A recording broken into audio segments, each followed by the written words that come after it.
Think of your face like a password you can never change. If you have a password, you can always change it. But your face, that is biometric data, biometric geometry, facial geometry. And so what do we do with that when we use filters on platforms such as Instagram, Facebook?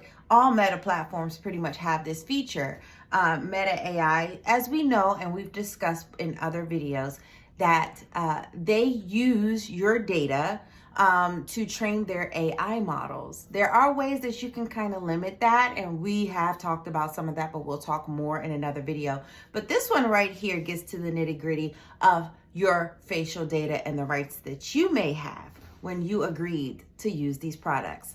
So essentially, you are protected by the Biometric Information Privacy Act, which originated in Illinois in 2008.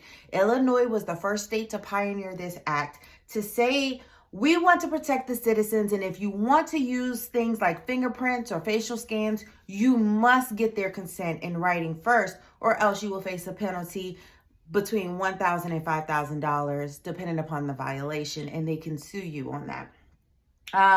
So Meta in 2024 settled in Texas in a massive lawsuit for $1.4 billion because they captured facial geometry without clear consent. And it also paid $650 million in Illinois in a class action suit for its tag suggestions feature, which used facial recognition. So yes, they are essentially, in some cases, holding your data.